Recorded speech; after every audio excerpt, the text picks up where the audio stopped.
Hello everyone, welcome. I've come across something of a breakthrough with 5e D&D monster design and feeling pretty excited about it. Wanted to share it with you all.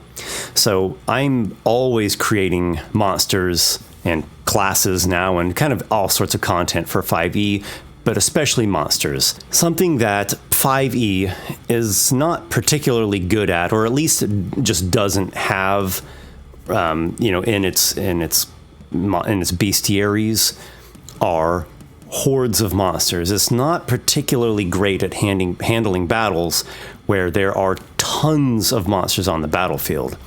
Now, there are a couple ways you can do this just by like baseline 5e. One is you just run the encounter with the, whatever 30, 40, 50 monsters in it, and the combat rounds will just take a very long time as the GM has to go through rolling each individual creature's attack roll or whatever it happens to be using. It's very excessive and time consuming. So you rarely would see somebody doing that. An optional rule, which is in the Dungeon Master's Guide, are mob attacks. And mob attacks do require just a little bit of calculating on behalf of the DM. And I'll show a quick breakdown here. So what the DM has to do is has to determine, here we've got this group of, let's say, 30 orcs, right? And orc has a +5 to hit. And then compare that to the AC of the character or the target that they're attacking. And let's say the AC of the character is 18, right? So the orcs need a 13 or higher on their D20 roll in order to hit the character. And then based upon that, you can determine, how many orcs on average are required to equal 1 hit. And so the DM, in calculating that, knows, okay, 3 orcs are needed to equal 1 hit against that character. There are 30 orcs in this horde, so that means this horde gets 10 hits against that character just automatically. It basically spares the DM all the effort and time and number crunching of having to roll 30 attack rolls and just get an average of, 1/3 of the orcs hit. The downsides to that, you can probably already sense it, is that something can feel a little bit wrong to the players when their character is just automatically getting hit, even if on average that is the normal amount of hits that would occur. Something about just automatically being hit, especially when it's a lot of the monsters hitting, it's something about it just feels off or feels wrong. And then the other downside is that every single time you're attacking a character, you have to do that calculation. It's not so bad if you just have, say, 4 characters in that one horde of monsters, because you just need to calculate it 4 times. But it gets more complicated when you have, let's say, multiple characters and the characters' ACs are changing because of terrain providing cover, or someone casts a shield or a shield of faith spell or whatever. Any time any part moves, you have to do all those calculations again. So is a little bit of a pain, requires some extra math and bookkeeping that can bog things down and just adds in this layer of complexity that is actually not needed, because I've come across a breakthrough. I actually already came across this breakthrough a few years ago when I was creating monsters for my Esper's Emporium of Esoterica book. And it all started with this creature here that I'm showing on the screen, Host of Angels. This creature actually came to me in something of a vision. It was sort of a mysterious experience. Maybe you could even call it a religious experience. But I had this vision of this host of angels, and it was actually a very profound personal experience that I had. Maybe I'll talk about it in a Bard stream sometime.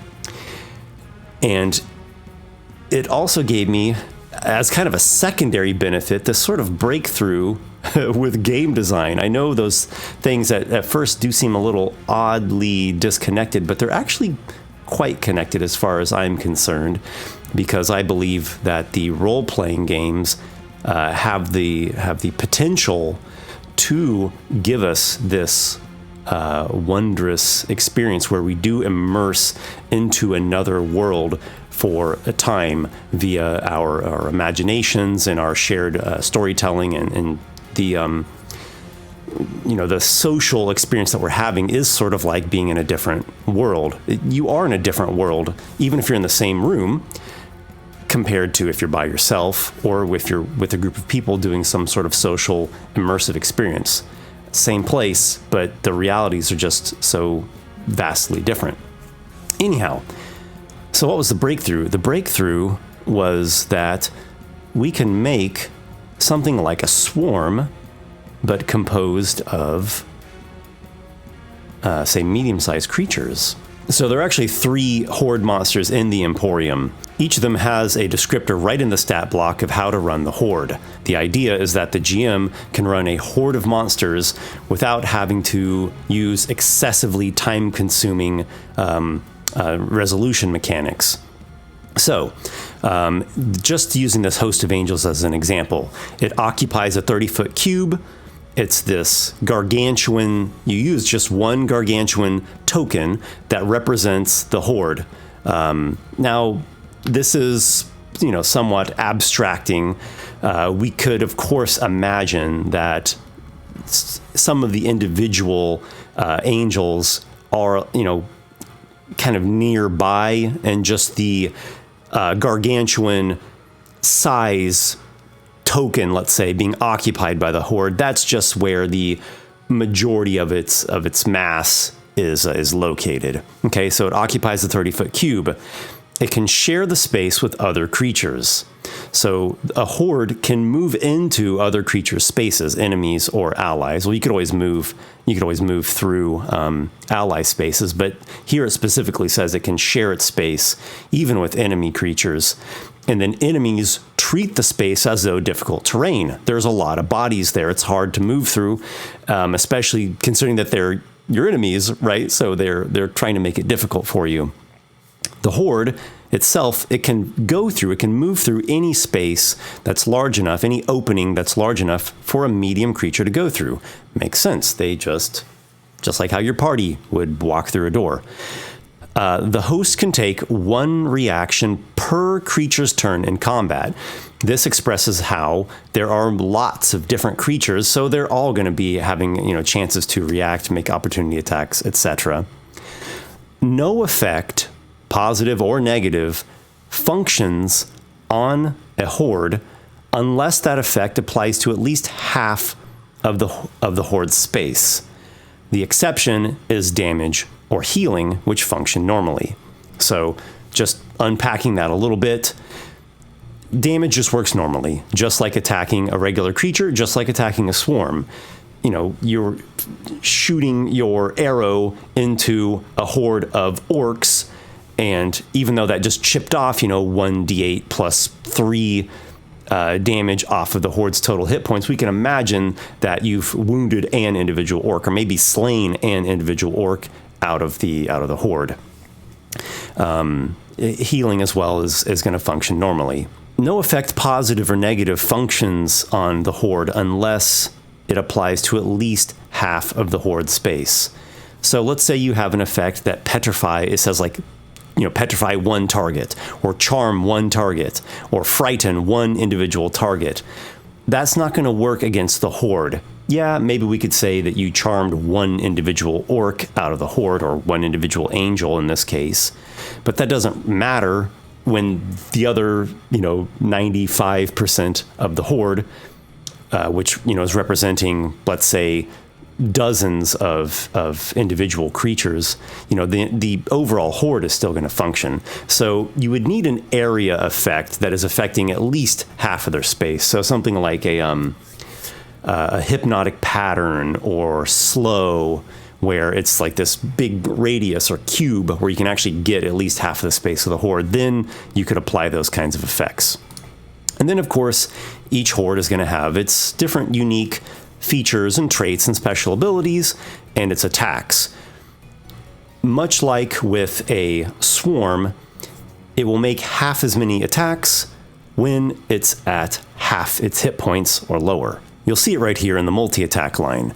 The host, rather, for the angels, right? The host makes 4 weapon attacks, or 2 if it has 74 hit points or fewer. So it already does the math for you. The DM doesn't have to do any special calculations or spend any extra time.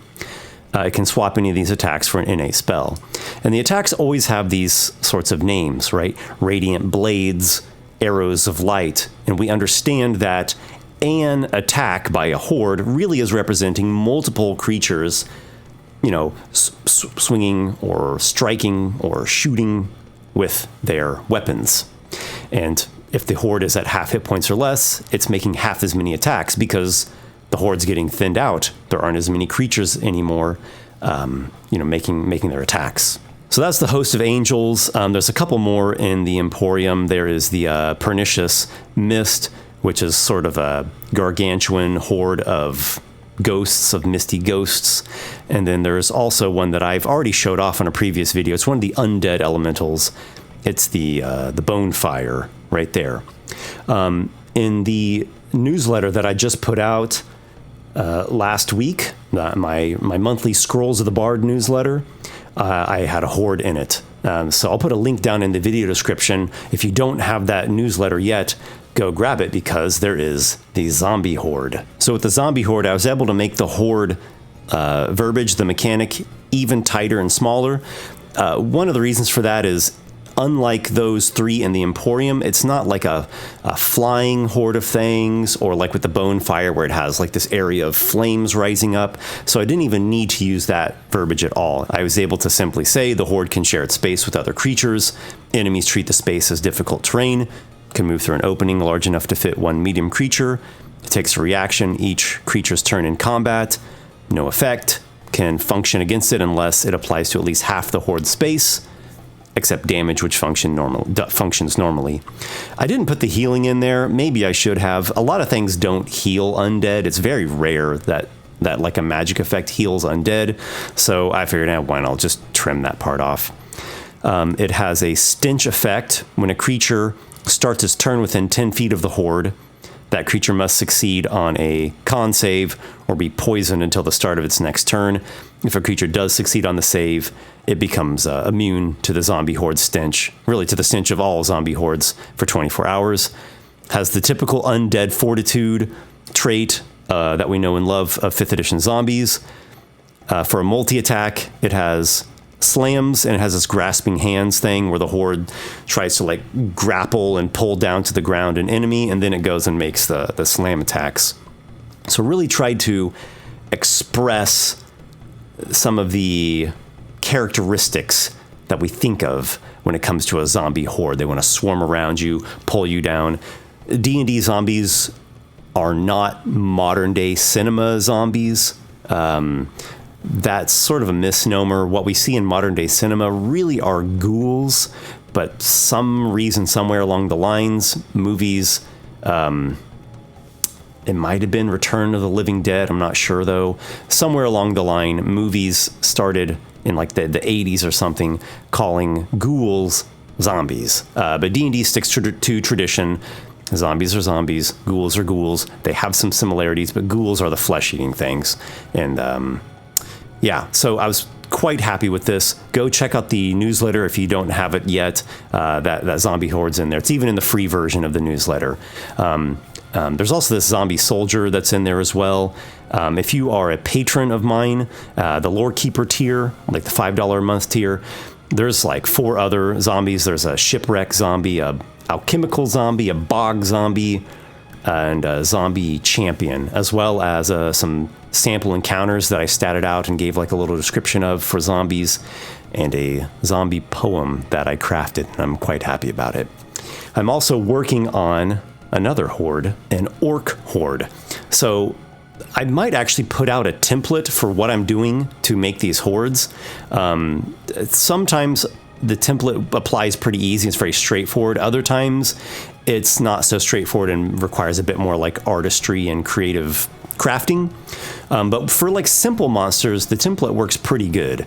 And I use it for the zombie horde, and I'm now using it for the orc horde. So you take the base monster, zombie, or in this case, orc, and you're shooting for a challenge rating that is, let's say, like 6 higher than the base monster. So the base orc is CR 1/2. So 1, 2, 3, 4, 5, 6. 6 higher on the challenge rating. We're getting a CR 6 here.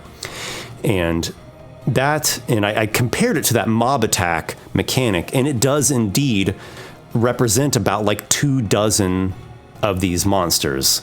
It really works out to be about the same, but just saves so much time.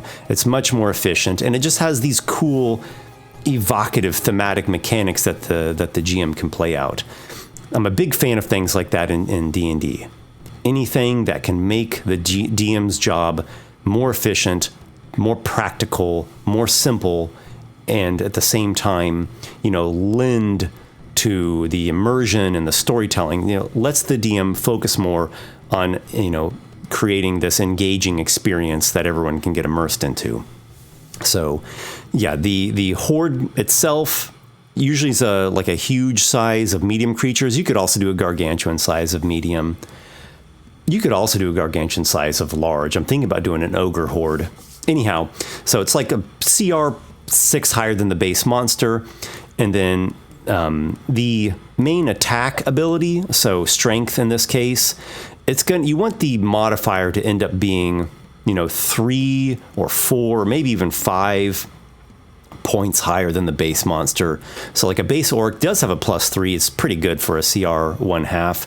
So in that case, I just added on 3 more to it to get a strength of +6, which gives us the sense that, when the horde is bringing its strength to bear, there's like multiple orcs going together. So it's going to, in effect, be stronger than just one individual orc.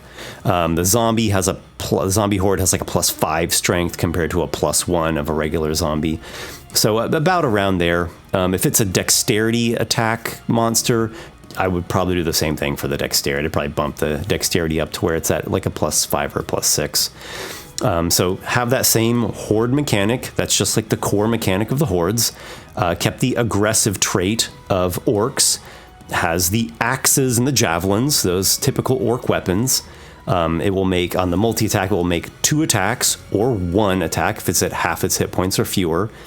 And that 1 attack, again, is representing multiple individual orcs simultaneously focusing on 1 character. So it's, attack of axes, and you'll even see the damage in there is 3d12 +6. So that's almost like 3 axes hit. Or 3 javelins hit. I'm trying to put in, at least like 1 nice, unique feature with each of these hordes. Something that helps express the theme of what the creature is. With orcs, I noticed that they are proficient in the intimidation skill. It makes sense if we think about, let's say, Lord of the Rings. When you see this horde of orcs together, whether they're battling out after the Mines of Moria, or like the huge battles in the Two Towers, whether like in the fields in the lands of Rohan, or at the Helm's Deep big siege, we see these snarling, roaring, battle trumpeting, drumming. They're pounding their chests and beating their weapons and their shields, and it's really a fearsome effect.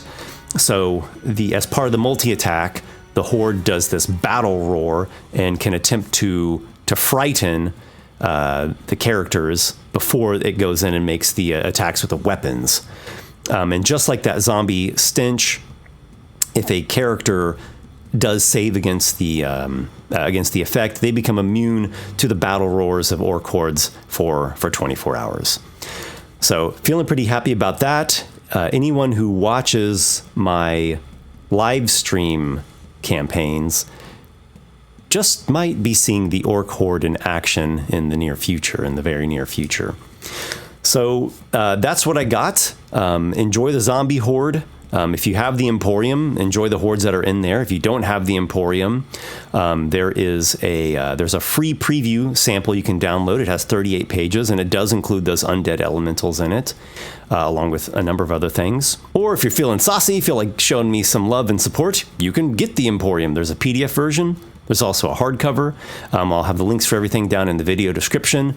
Or you can consider becoming a patron of mine. I put out these monthly newsletters with monsters and other different types of content and articles from me about 5e content. I do updates in there. I do battle maps. I do a battle map every month. So links for everything are down below. Check out whatever strikes your fancy. And I hope that this breakthrough of mine is helpful for you or inspiring for you. I strongly encourage you, no matter what level the characters are, to try running some hordes of monsters sometime soon. It's just a ton of fun to be going against a massive quantity of enemies at one time.